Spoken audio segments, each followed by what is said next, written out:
এটা হচ্ছে আমার মা, দেখতে পাচ্ছেন। গরম না মা? না সবে দিয়েছি। হচ্ছে মানে মেঘে না কোথাও ফুটো হয়ে গেছে মনে হয়। যাই হোক দেখুন, এই যে মাটন ধোবো এখন। মাটন খুব ভালো ছেড়ে গেছে, পুরো মাটনটাই বানাবো, আর রাখবো না। 1 কিলো আছে এখানে। আমি না বেশ ভালো করে ধুয়ে নিই, ধুয়ে তারপর ডাকতে। হ্যাঁ, নাহলে ভিডিওটা অনেক বড় হয়ে যাবে, তখন আপনারাও বিরক্ত হবেন দেখতে, বুঝেছেন? আমি ভালো করে ধুয়ে নিই তারপর ডাকতে। দেখতে পাচ্ছেন পুরো 1 কিলো মাটন আছে। মাটনটা পুরো ধুয়ে নিয়েছি ভালো করে, বেশ বড় বড় পিস করে পাঠিয়েছে। আর এখানে এই যে মাছগুলো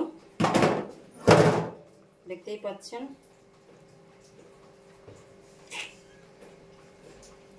এগুলো এত পাতলা কেন মা? দেখো তো এগুলো কি পাতলা।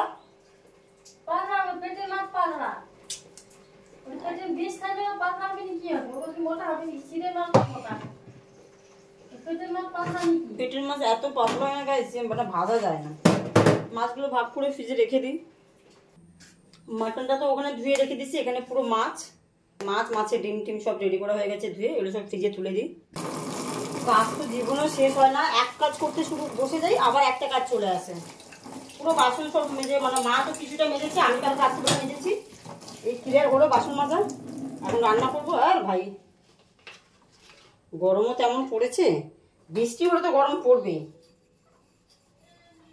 কালকে মা রান্না করেছে, আর একজন মহাপুরুষ রান্না করেছে, পুরো একদম পুরো কেজড়ে ফেলেছে যেন গ্যাসটা। আমি কাজে বাড়িতে এমন রান্না করি, আমার গায়ে তো একটা ছিটে ফোটা পড়ে না, প্লাস হচ্ছে গ্যাস তো একদম পরিষ্কার, মানে গ্যাসে মুছতে হয় না, গ্যাস এত পরিষ্কার থাকে।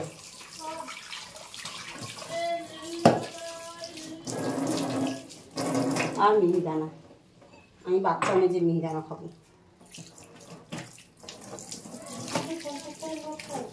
সামনে সামনে ওইদিকে না, সামনে চেনে।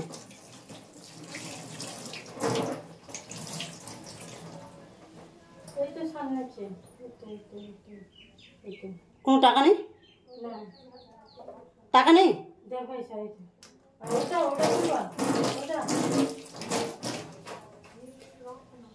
গাইস। কুকারেই বানাবো মাটনটা আজকে। সবসময় কড়াইতে বানাই, আজকে কুকারে বানাবো। কুকার তো বসিয়ে দিয়েছি, 3% পুরো ভালো মতন ফোকাস করে দিয়েছি কুকারের মধ্যে। কুকার বসিয়ে দিয়েছি, কুকারেই বানাবো মাটনটা আজকে। কুকারটা গরম হোক তবে দেখাচ্ছি। কুকারটা গরম হয়ে গেছে, হ্যাঁ গরম হয়ে গেছে। তেল দিয়ে দিলাম।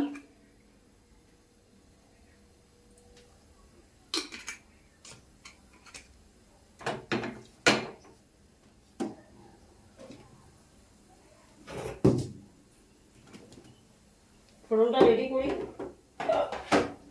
ও বাবা, দেখতেই পাচ্ছেন এখানে ফোড়ন নিয়ে নিয়েছি। গোটা জিরে, গোটা গরম মশলা আর শুকনো লঙ্কা। শুকনো লঙ্কা বর্ষার কারণে সাদা ফুটে গেছে, ফোড়নটা দিয়ে দিলাম।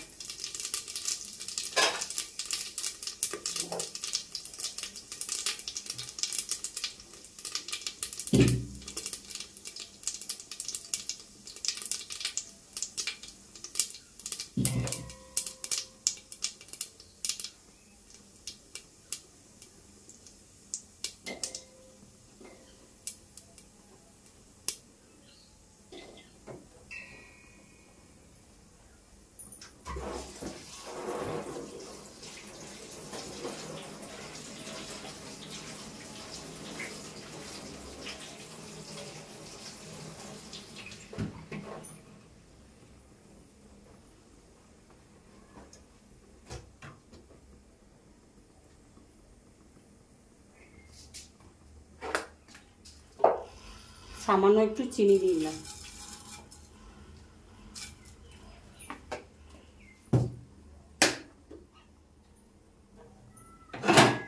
এইভাবে ঘুরিয়ে নেব।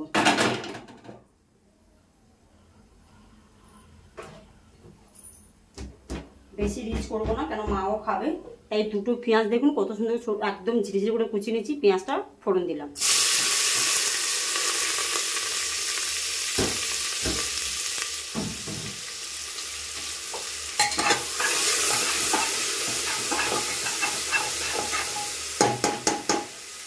পেঁয়াজটা ব্রাউন করে নেব। সো গাইস, পেঁয়াজটা কিন্তু ব্রাউন হয়ে গেছে।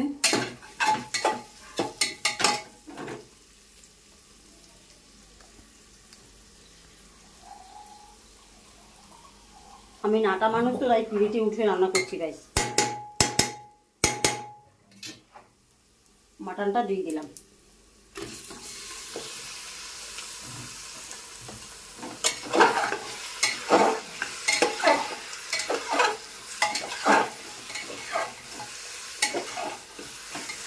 এবারে ফার্স্টে ভেজে নেবো। হ্যাঁ, আজকে কুকারেই বানাবো।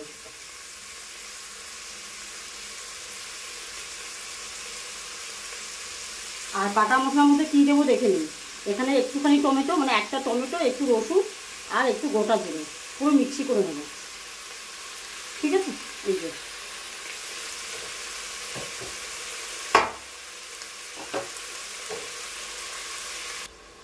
সো গাইস দেখুন প্রায় মাটনটা ভাজা ভাজা হয়ে গেছে। হ্যাঁ, এইবার এর মধ্যে আমি মশলা সব অ্যাপ্লাই করব। আমিও আজকাল কথা বলতে শিখে গেছি, সবাইকে দেখি তো দেখে দেখে শিখে নিচ্ছি কে কীরকম কথা বলছে। তো এখানে দেখুন রসুন, টমেটো আর গোটা জিরে বেটে নিয়েছি, পুরোটা অ্যাড করলাম।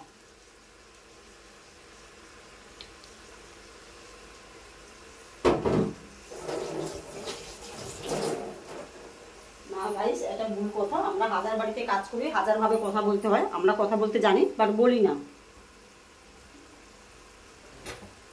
এরপরে আমি অ্যাড করব নুন, পরিমাণ মতো নুন। এটা ঠিক আছে গাইস, আর একটু দিই গাইস।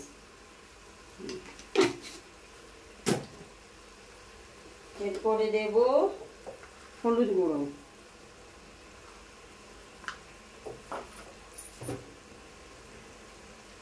এরপরে দেব কালার মির্চি, কাশ্মীরি মির্চি।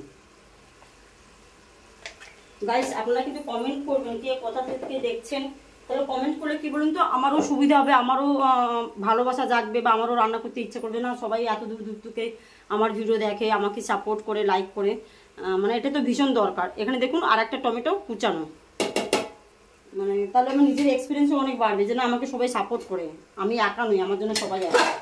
ভালো করে নাড়াচাড়া করে নিলাম।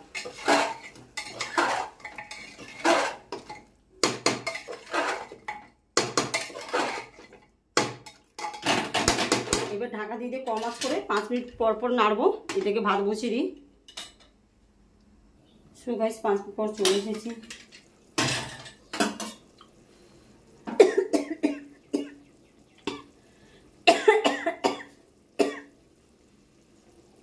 কাশি পেয়ে গেল, ফোন দিয়ে দেবে।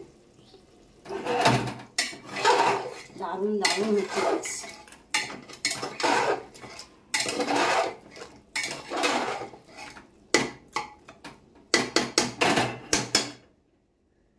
খুবই কম তেলে বানাচ্ছি আজকে। আবার 5 মিনিট গাইস, 5 মিনিটের পর চলে এসেছি। প্রচুর কাজ করছি, রান্না করতে করতে অনেক কাজ হয়ে গেল। বিছানা গুছানো থেকে বাসিঘর ঝাড়ু দেওয়া থেকে সব। আপনারা হয়তো বলবেন যে দিদিভাই এত বেলায় কেন বাসি ঝাড়ু, কারণ কি আমি যেহেতু সকালে করে থাকি না তো, আর বুঝতেই পারছেন ইউটিউবে কাজ করতে হয়, কত রাত করে শুই, তারপরে প্রচুর খাটতে হয় ইউটিউবে। তো ভোরবেলা উঠে আগে কাজে চলে যাই, কাজে এনার্জিটা চলে থেকে যায়, তার জন্য চলে যাই। কিন্তু ঘরে থেকে এই কাজ ফাজ করে যেতে গেলে না তখন এনার্জি থাকে না, লোকের বাড়ি থেকে আর খাটতে পারি না। তো যাই হোক 5 মিনিট পর আবার চলে এসেছি। খুব সুন্দর একটা গন্ধ বেরোচ্ছে, ভালো একদম সুন্দর সুন্দর কষানো হয়ে গেছে। দেখতেই পাচ্ছেন কত সুন্দর একটা কষানো হয়ে গেছে দেখুন। তো এইবার চিকেনে বলছি তো চিকেন হয়ে যাচ্ছে। মাটনে আলুটা অ্যাড করলাম।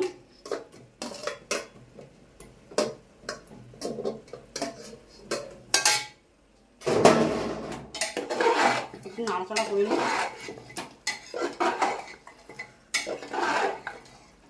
প্রায় 1.5 ঘন্টা কষিয়েছি। এবার দেবো গরম মশলার গুঁড়ো, হাতে করে দিই, নামমাত্র দিলাম।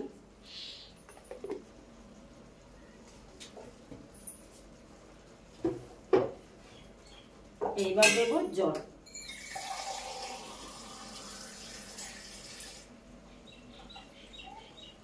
এক গ্লাস জল দিলাম, কারণ মাটনটা সিদ্ধ হবে আর আমরা একটু ঝোল খাবো।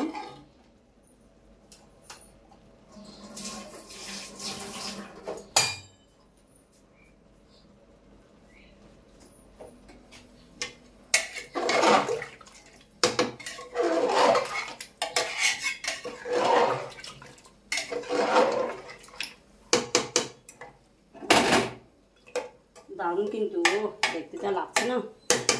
এবার প্রেসার দেবো, ফুল সিটি 3টে দেবো, তারপরে কম আঁচ করে 5 মিনিট। গাইস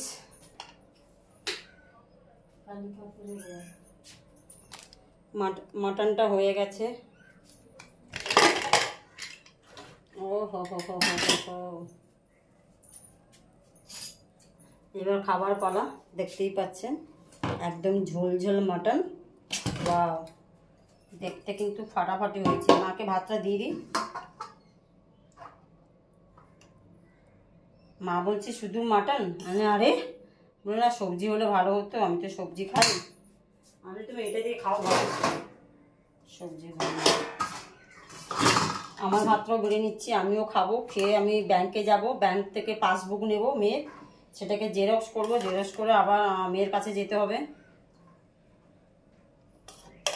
বুঝতে পেরেছেন গাইস?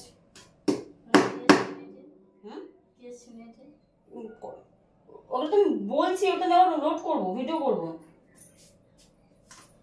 দেখো তো আমার মা কি বলছে, বলছে কে শুনেটে তুই যে কথাগুলো কৌটু। গ্রামের মানুষ তো গাইস, আর কি বুঝবে বলো। মাকে মটন দিয়ে দিই।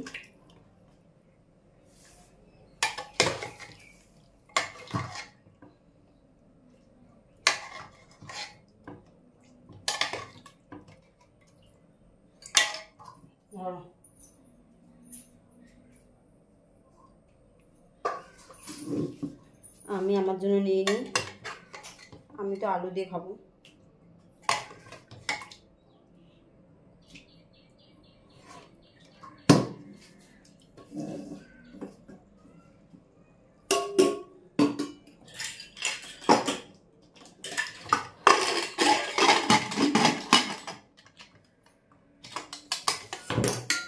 তাহলে আজকের এখানে সমাপ্ত। আবার পরের রেসিপির জন্য তৈরি হতে হবে সবাইকে। আপনাদেরকেও তৈরি হতে হবে, আমাকেও তৈরি হতে হবে। আমাকে তৈরি হতে হবে রান্না করার জন্য, আর আপনাদেরকে তৈরি হতে হবে দেখার জন্য। তো গাইস, টাটা অ্যান্ড বাই।